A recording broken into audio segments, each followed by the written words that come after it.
Nah, topik yang satu ini lumayan seru nih Sobat Kata Dokter, tentang anal sex atau berhubungan intim lewat dubur. Tapi sebelum kita masuk ke dalam video ini, kita mulai dengan disclaimer dulu ya. Kita akan membahas tentang kesehatan berhubungan seksual ya. Jadi, semua informasi yang diberikan itu bersifat umum. Dan untuk diagnosis yang lebih akurat, silakan konsultasikan langsung ya dengan dokter. Dan yang kedua, hubungan anal seks itu bisa saja terjadi bukan hanya pada hubungan pria dengan pria.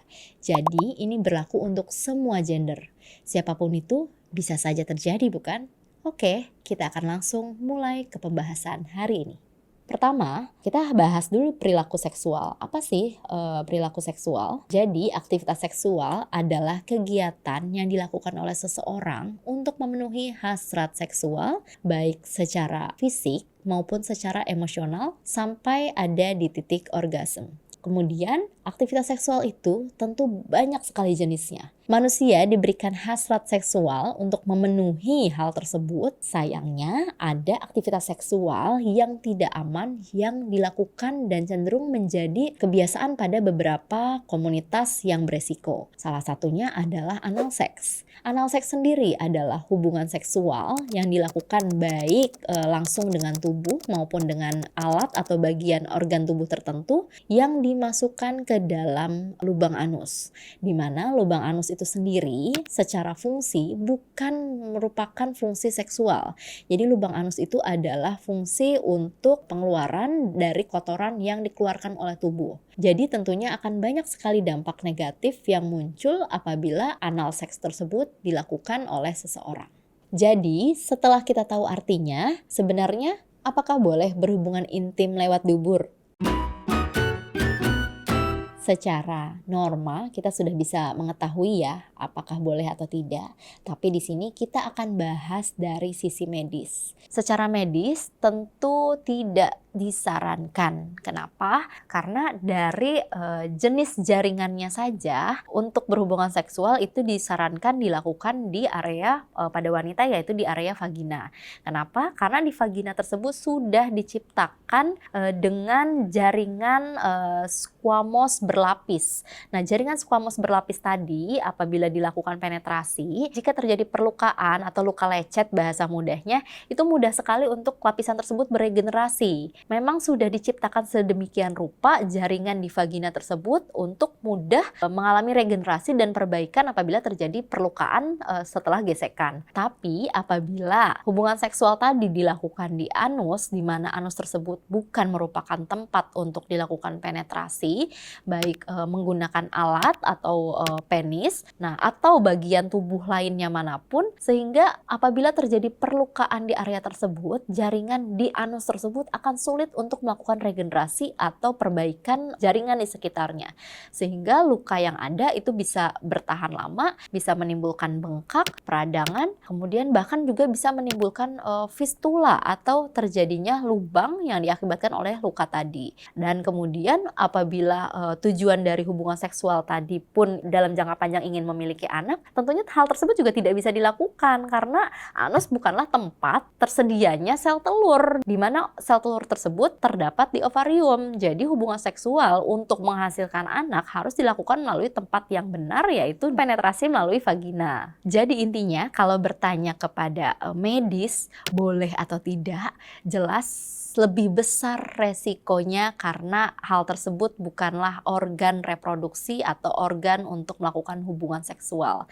Lebih baik untuk tetap melakukan hubungan seksual di organ-organ reproduksi sebagaimana mestinya, seperti vagina dan juga penis. Jadi secara medis sangat tidak disarankan ya untuk melakukan hubungan seksual melalui anal, karena memang sangat banyak sekali resiko yang bisa terjadi di balik aktivitas seksual tersebut. Kemudian apa saja sih resiko berbahaya di balik seks anal? Jadi ada penyakit menular seksual yang mengintai apabila dilakukan kegiatan seksual beresiko seperti anal seks ini. Salah satunya adalah penularan penyakit HIV. Kemudian ada juga penularan penyakit sifilis, gonore, hepatitis B ataupun hepatitis C, kemudian kutil kelamin karena HPV ya, human papilloma viral. Kemudian bisa juga menularkan virus herpes. Nah, herpes ini bisa terjadi penularannya apabila dilakukan kegiatan seksual beresiko yang menyebabkan virus tersebut masuk melalui jaringan yang luka tadi. Karena memang herpes tadi adalah penyakit yang sangat sekali mudah masuk apabila terjadi perlukaan di area kelamin yang disebabkan oleh perilaku seksual yang tidak baik. Nah, oke, kesampingkan dulu deh penyakit menular seksualnya.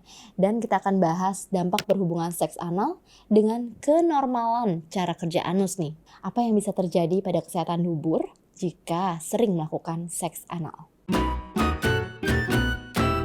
Untuk mengetahui apa hal yang bisa terjadi, kita tentunya harus tahu bahwa anus atau dubur itu sendiri adalah untuk proses pembuangan dari feses. Nah, pembuangan feses tadi akan terjadi dari usus bagian besar menuju anus. Nah, di situ terdapat otot-otot polos yang berfungsi untuk membantu feses tadi keluar secara maksimal. Ada juga sphincter atau bagian pengunci di bagian ujung yang berfungsi untuk bisa menahan apabila hendak terjadi proses pembuangan. Jadi sphincter tadi bisa membantu kapan harus membuka dan menutup agar feses bisa terbuang sebagaimana mestinya. Nah, apabila dilakukan penetrasi di area dubur atau di area anus, tentunya akan terjadi perlukaan. Perlukaan tadilah yang bisa menyebabkan kerusakan jaringan, baik jaringan otot polos maupun jaringan mukosa yang ada di sekitar sphincter dan juga anus tadi. Nah, perlukaan tadi yang pertama tentu akan menyebabkan rasa tidak nyaman, rasa nyeri, bengkak, bahkan bisa menimbulkan perdarahan.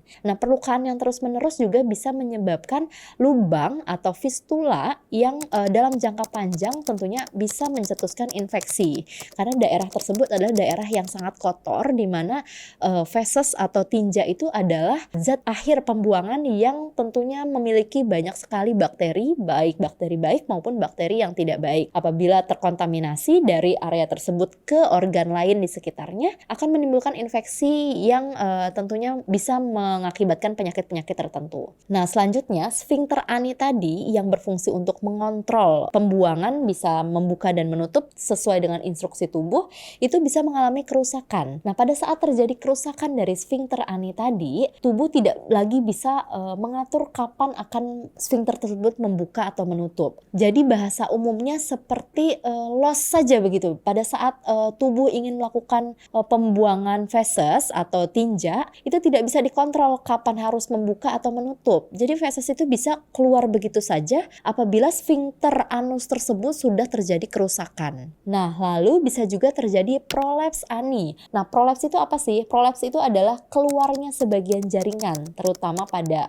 usus besar bagian bawah ya, di bagian anus tadi itu bisa keluar dari tempatnya. Nah, keluarnya anus tadi atau prolaps tadi tentu bisa menyebabkan bahaya. Bisa terjadi perdarahan, kemudian nyeri yang hebat, dan dalam jangka panjang bisa menyebabkan infeksi yang tentu harus ada tata laksana tindakan seperti operasi untuk penanganannya. Jadi sudah jelas bahwa hal tersebut akan sangat berpengaruh terhadap fungsi utama dubur atau anus, di mana fungsi sebagai pembuangan, sehingga pada saat terjadi masalah atau penyakit, tentunya proses pencernaan tidak akan berlangsung secara maksimal karena akan terhambat oleh beberapa masalah pada organ anus tersebut. Siapa sih yang mau sakit? Apalagi kalau yang namanya berhubungan intim dengan pasangan. Pasti inginnya terjadi dengan aman dan juga menyenangkan. Dan yang tidak boleh ketinggalan adalah komunikasikan hal tersebut agar lebih terbuka dengan pasangan. Kamu berhak sehat, jangan sampai sakit berlanjut. Kalau mau request topik, langsung ya komentar di bawah ini. Kita ketemu lagi di video selanjutnya. Dah!